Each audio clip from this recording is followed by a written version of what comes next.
신정훈 교수님은 서울대학교 미술대학 서양학과 또 미술경영 부교수로 재직하고 계시고 미국 빙엄턴 뉴욕 주립대 미술사학과에서 1960년대 이후 서울의 변화와 미술의 전환이 교차하는 지점에 대한 논문으로 박사 학위를 받으셨습니다. 국립현대미술관에서 출판된 한국미술 1900년부터 2020년의 공저자이시고 오늘은 물성을 넘어서 하종현의 회화론이라는 제목으로 발제해 주시겠습니다. 큰 박수 부탁드립니다.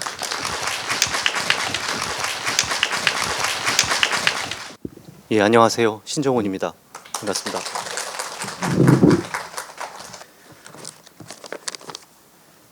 예, 제가 준비해온 원고를 읽는 방식으로 진행하겠습니다. 이 제목은 아예 변경이 될 것 같습니다. 조금 그래도 큰 틀에서는 이 제목에서 많이 벗어나지는 않겠다는 말씀 드릴게요. 1974년 6월 4일자입니다. 한 주간지에 실린 화보에서 하종현은 캔버스를 향해 몸을 구부리고 한 손에는 페인트 나이프를 쥐고 있습니다. 황색 마포에 회색 물감을 발라내는 모습입니다. 전형적인 회화 제작 장면처럼 보이지만 자세히 들여다보면 차이가 있습니다. 캔버스는 이젤에 고정되지 않고 허리 높이의 선반에 비스듬히 기대어 있습니다. 그래서 작업은 구두를 신은 왼발로 캔버스가 앞으로 밀려내리지 않게 받치고 왼손으로는 캔버스 상단을 잡고 진행됩니다. 이 자세는 작업 과정을 상상케 합니다. 작가는 기울어진 캔버스를 잡고 무게를 실어 뒤로 밀어내는 듯 보이기도 하고요. 반대로 잡아당겨 캔버스 상단을 앞으로 끌고 올 수도 있을 겁니다. 혹은 이 두 방향 모두로 작업은 가능할 것입니다.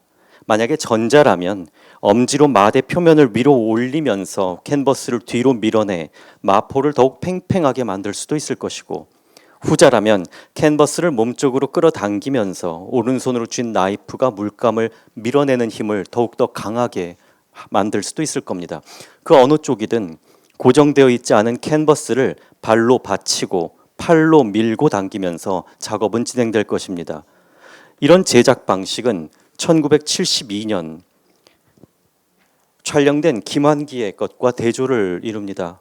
흐트러짐 없게 바르게 서서 한 손은 허리에 얹혀놓고 자신을 고정시킵니다. 다른 손으로 붓을 쥐고 수직으로 화포를 향한 붓끝이 붉은색 물감으로 점을 그려내는 순간입니다. 시간이 멈춘 듯 움직임 없이 집중하고 있는 그에게 모든 일은 눈앞에서 일어납니다.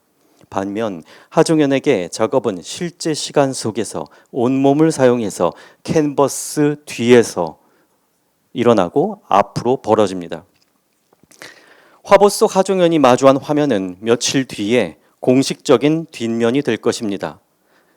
그해 1974년 6월 10일에서 16일까지 명동화랑에서 개최된 개인전에는 1970년대 초 그의 사물 혹은 입체 작품들과 함께 최근 비슷한 방식으로 화면 뒤에서 물감을 밀어 넣어 제작한 신작들이 선보였습니다. 캔버스 아래에서 위로 일정한 간격으로 연속되는 15개의 행을 띠로 이룬 15개의 행을 이룬 띠로 작업된 작업은 작품 74-5입니다. 작가는 나무로 짠 틀로 팽팽하게 엮여 메어진 굵은 직조 패턴의 마포에 흰색 물감을 올리고 나이프로 밀어냅니다. 그러면 관객은 마포의 성긴 틈으로 밀려 나온 물감이 배고 맺히고 흘러내린 그 뒷면을 보게 됩니다. 작가 입장에서는요, 이제 바뀌는 거겠죠. 화보가 가리키듯 작가가 나이프로 작업하는 면의 띠들은 관객이 보는 면의 것보다 훨씬 더 넓고 고르게 처리됩니다. 그만큼 많은 양의 물감을 밀어내어 안료가 마포 뒷면을 먼저 도포하고 그 다음에 마포 안의 공극을 메우고 그 다음 남은 것이 앞으로 모습을 드러내기 때문입니다. 그렇게 모습을 드러내 관객을 맞는 띠의 폭은 그래서 상대적으로 지금 좁습니다. 다양한 층과 톤을 지니며 돌출되어 있습니다. 그래서 나카하라 유스케는 후에 이를 화면에 대해 수직 방향의 움직임이라고 일컬었습니다. 안료가 들어가 틈을 메우고 앞으로 솟아오는 방식으로 화면 앞으로 수직으로 이렇게 물감이 돌출된다는 그런 의미입니다. 그러면 보는 이에게 안에 박혀 있는 흰색은 은은한 색조로 드러나고 이를 배경으로 틈을 비집고 나온 안료는 높이를 달리하고 그 다음 점성을 확인시키면서 중력에 반응해서 화면에 등록된 이런 이제 절차를 취합니다.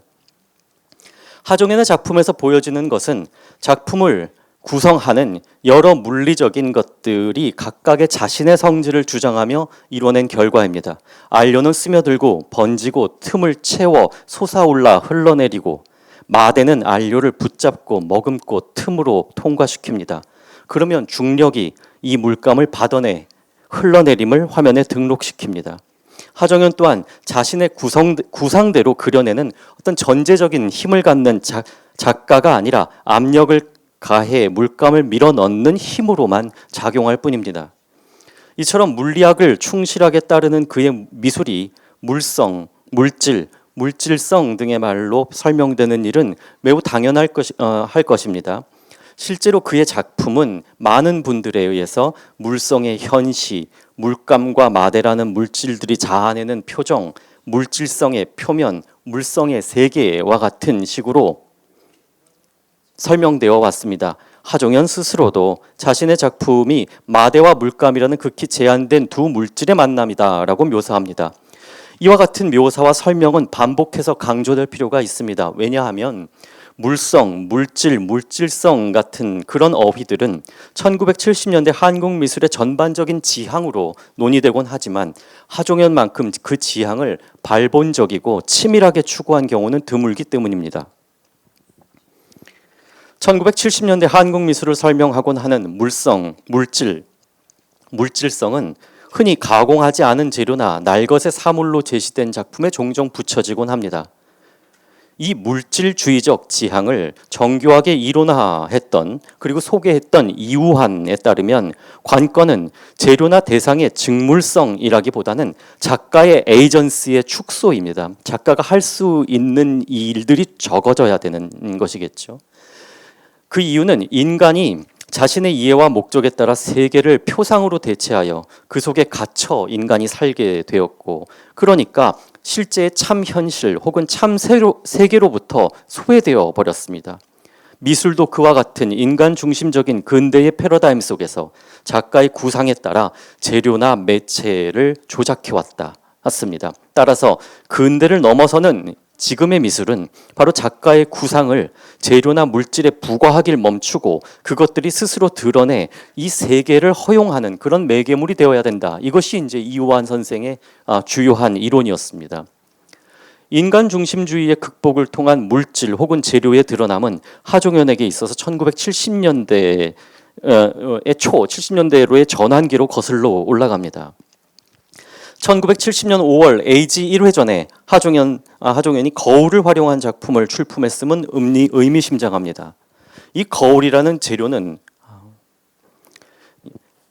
필연적으로 변모하는 주변을 자신의 모습으로 취합니다. 그러면 작품의 최종 이미지는 작가가 의도한 상으로 고정되지 않고 작가의 통제 밖에 놓인 주변을 허용합니다. 작품은 작가의 분신이 아니고 또 작품은 그 자체로 자율적이지도 않습니다.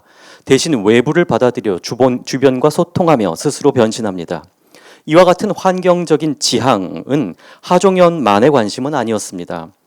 지금 보시는 이 화면은 당시에 그 에이지 1회전이 대한뉴스에 올라와 있습니다. 그래서 그 대한뉴스에 있는 화면 중에 이제 하종현 선생 작품으로 추정되는 거울 작업을 지금 보여드리고 있습니다. 실제로 이 거울 작업은 당시 신문에 이렇게 났는데요. 지금 신문 앞에서 보면은 이 거울 작업이 거울을 같은 크기로 오려붙여 반사되는 여러 모양의 시각 이렇게 되어 있어서 좀 전에 봤던 그 이미지와 이렇게 상응한다 이렇게 지금 생각됩니다. 어디까지 읽었을까요? 이와 같은 환경적인 지향은 하종현만의 관심은 아니었습니다. 당시 김구림의 얼음 작업 또한 엔트로피 법칙에 노출돼서 매번 그 양상을 계속해서 달리하게 되겠죠. 그리고 이승택 선생의 배너 작업도 기압차에 의한 공기의 흐름을 받아냅니다. 이들 작업은 그것이 놓인 장 속에서 주변과 소통하여 외양과 양상을 달리하는 방식으로 작가가 부여한 상을 구현하기보다 물리적인 시스템으로 작동합니다. 이들은 휘발되거나 고정되지 않는 그런 공기, 연기, 습기 등과 같이 만질 수 없거나 볼 수 없는 것을 내용으로 삼기에 당시에 비물질적이다라고 논의가 되었는데요. 그 비물질적으로 불렸던 물질주의적인 작품이다. 저는 이제 그렇게 이야기를 하곤 합니다. 한국 미술의 이와 같은 새로운 접근법에 이완의 역할은 주지하는 바입니다. 1969년 7월 공간 당시 잡지죠. 예지에 발표한 일본 현대미술의 동향을 통해 그의 특유의 사유가 한국의 독자들에게 처음 알려졌습니다. 그러나 한국 미술계에서는 이미 이완은 한 해 전인 1968년 7월 도쿄 국립근대미술관의 한국현대회화전 좌담으로 잘 알려져 있었습니다. 이완 선생이 당시 어떤 지적을 했는데요. 한국 미술에 대해서 이완은 한국 회화의 옵적인 경향이 보다 논리적으로 전개될 필요가 있다. 지금은 민족적인 기질에 너무 지금 기대고 있다. 이런 식으로 말씀을 하셨습니다. 이는 당시에는 굉장히 그 젊은 작가의 주제 넘은 비판처럼 보였지만 이후 한국 미술의 장에서 논리, 방법이라고 하는 그런 말들의 유행에 이제 신호탄이 되었습니다. 1970년대에 이와 같은 한국 미술의 전환은 그러나 이유한 효과만으로 설명할 수는 없을 것입니다. 하종현은 그 효과 이전의 혹은 그것과 평행하는 이 반인간주의적인 어떤 물질주의의 계기를 생각해 보게 만듭니다. 그 이유는 하종현 선생이 쓴 글에서 확인해 볼 수가 있는데요. 1970년 3월 AG 2호에 발표한 그의 글 한국미술 1970년대를 맞으면서에 하종현 선생은 당시 미술을 도시의 미술이다 이렇게 요약합니다. 사실 이 문구는 본인 스스로 앵포르멜 화풍에서 이 도시계획백서로 대표되는 기하학적 추상으로 자신이 급격하게 이행을 하게 된 그 이유를 밝히는 그런 것이었습니다. 그래서 당시 사실 박서보 선생은 이런 방식으로 넘어가는 필연적인 계기를 본인이 찾지 못했다 이렇게 얘기했지만 이제 하종현 선생께서는 그 계기를 찾은 것이겠죠. 그리고 이것은 하종현 선생만의 계기는 아니었습니다. 에이즈를 비롯한 당대의 미술가들 사이에 어떤 실험적인 분위기의 주요 근거이기도 했습니다. 하종현 선생은 이 글에서 도시가 갖는 합리적이고도 냉담한 분위기, 그 규모, 근대적 도시 세계의 건축에서 볼 수 있는 기하학적 형태, 공장의 굴뚝이나 가스탱크 등 작자 부재의 마뉴먼트에 연관되는 사회적 형태라 이렇게 말을 했습니다. 그리고 그것은 공장의 굴뚝이나 가스탱크 등 작자 부재의 마뉴먼트, 좀 전에 말씀드린 그것입니다. 이들이 1960년대 말 표정이나 표현 없는 기하학이나 사물로 이끌었다 이렇게 말씀하는 겁니다. 이 하종현 선생의 문구에서 규모, 합리적, 냉담한, 작자 부재와 같은 문구는 도시적 환경과 삶이 어떤 방식으로 인간주의적 세계관의 한계를 체감케 하는지 알려주는 듯 보입니다. 변모한 사회와 환경에서 주관적인 것, 투사적인 것, 혹은 개인이 무엇을 통제하려거나 개인의 의지대로 하려는 일 같은 것들이 사실 쉽지가 않습니다. 그것을 넘어선 굉장히 객관적인 세계가 존재한다라고 하는 것을 이 도시화는 알려주지 않았을까라는 생각을 합니다. 그리고 이와 같은 생각은 하종현 선생만의 생각은 분명히 아니었습니다. 그 이전으로